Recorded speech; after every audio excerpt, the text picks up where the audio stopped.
ప్రాచీన కాలం నుండి కూడాను Bharatiyas in ancient times, ఈ పవిత్రమైనటువంటి సంస్కృతిని the sacred culture అన్ని దేశాలకు కూడాను అందిస్తూ వచ్చారు. has been propagating all over the world. భగవంతుని ఒక్కడిగా భావించలేదు.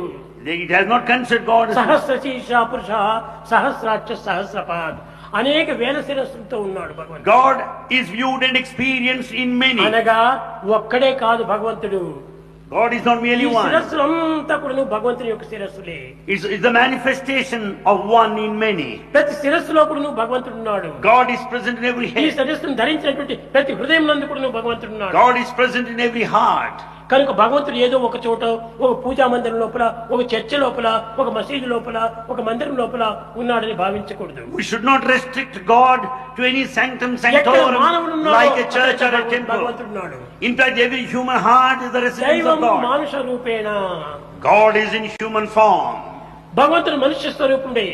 God is in human form. కానీ ఏ రూపంలో ఉన్నాడని గుర్తించుకోలేకుండా అంతను దూషిస్తుంటాం మనము.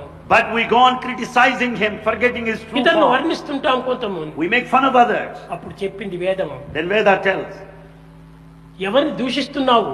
whom are you accusing? ఎవరిని పూజిస్తున్నావు? Whom are you ridiculing? మొట్టమొదటి యోచన చేసుకో. If you think నీ well, ద్వేషం దూషిస్తున్నావు అంటున్నావు. you think you are hating your నీ ప్రేమిక enemy. కలిగినటువంటి వాడిని పూజిస్తున్నావు అనుకుంటున్నావు. You go on criticizing the enemy. కాదు కాదు కాదు. No, not so.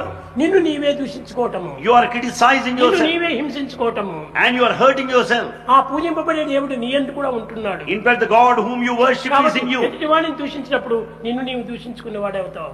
If you accuse the man in front, it amounts to accusation of ఎదుటి yourself. వాడిని ప్రేమించినప్పుడు నిన్ను నీవు ప్రేమించిన వాడిగా అవుతావు. If you love the other man, you love yourself.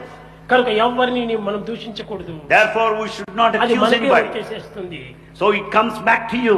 కనుక ఎవరిని దూషించినప్పటికీ దైవాన్ని దూషించినట్టుగా భావించాలి. If you ridicule anybody, understand that you are criticizing దైవం God. సర్వవేళయందు సర్వస్త్రగులను వ్యాపించినటువంటి వాడు. God is omniscient and omnipresent.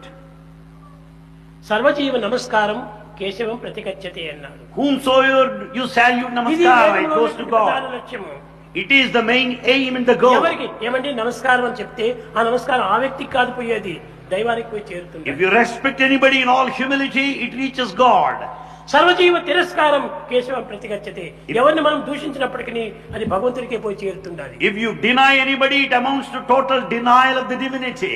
ఏదో నేను ఆయన్ని దూషిస్తున్నాను, ఈమెను దూషిస్తున్నాను, ఇతన్ని దూషిస్తున్నాను అని భ్రమిస్తున్నాం కానీ ఇతరులు కాదు, నేను నీవే దూషించుకోవటం. You are under the నీ misconception. పరమాత్మనే నువ్వు దూషించుకోవటం. You are under the misconception that you are hating someone else. No, you are hating yourself, truly speaking. ప్రేమ స్వరూపులారా, Embodiments of love. Eenadu Ugadi. Today is Ugadi. యుగములకు ప్రతిదినమైనటువంటిది కాబట్టి యుగ ఆది అన్నారు. As is the beginning of the time, it is called Ugadi. కనుక ఈ ఉగాది అనేటువంటిది ఏనాటి నుంచినో జరుగుతూ వస్తుంటున్నది. This has been the celebration since ancient కానీ times. ఎన్ని ఉగాదులు జరిగినప్పటికీ Ages have passed by. మన హృదయంలో ఉన్నటువంటి In our heart, మానవుని హృదయము పరిశుద్ధం గావించుకొని that day when the heart is kept పవిత్రమైన pure, భావములు పెంచుకొని that day when the heart entertains sacred ప్రేమతత్వమును feelings నింపుకొని with full of love, Tyaga భావమును పంచినప్పుడే and when we share with sacrifice, నిజమైనటువంటి Ugadi. that is the true celebration of Ugadi. తినేటువంటిది, తిరిగేటువంటివి, ధరించేటువంటివి కాదు ఉగాది యొక్క లక్ష్యాలు. It's not simply celebration with festivity and Eenadu gaiety, కొత్తది wearing the new వేసుకోవచ్చు robes. Shirt, The shirt is worn. కానీ ఎంతకాలం అది కొత్తది, How long does it last? రేపటికి అది పాతదే. It becomes old by tomorrow. అదే రీతిగానే Similarly, ఈనాడు ఒక న్యూస్ పేపర్ మనం చదువుతున్నాము. today we go through the newspaper. కానీ చదివిన పేపరే చదివి ఎవరు కూడా చదవరు కదా. You don't read the same old newspaper. ఈనాడు చదివినటువంటి పేపర్ రేపు వేస్ట్ పేపర్ అయిపోతుంది. Today's newspaper is tomorrow's waste paper. కానీ But మనము అట్టి న్యూస్ పేపర్ ను ఏనాటికి చదువుతున్నాం, ఎప్పటికీ చదువుతున్నాం అనుకుంటాం. అది చదవడానికి వీలు కాదు. it's not possible to read the same old newspaper. ఒక్కతోరి మనకి ఈ జన్మం లభించింది. The life is gifted to us. ఈ జన్మం మనం అనుభవించాము. We should experience it. Sir ఇంకా That's all. వచ్చే జన్మమే మనకు అక్కర్లేదు. Let's not have the next life. ఇంకొక న్యూస్ పేపర్ మనం తీసుకోని అక్కర్లేదు. Let's not ఈ accept go news to paper another newspaper. దీన్ని This మనం చదివినాము, దీన్ని అనుభవించాము, ఆనందించాము, దుఃఖపడ్డాము, విచారపడ్డాము, అన్ని పదాలు మనం అనుభవించాము. This is enough. This is final. We have gone through the newspaper.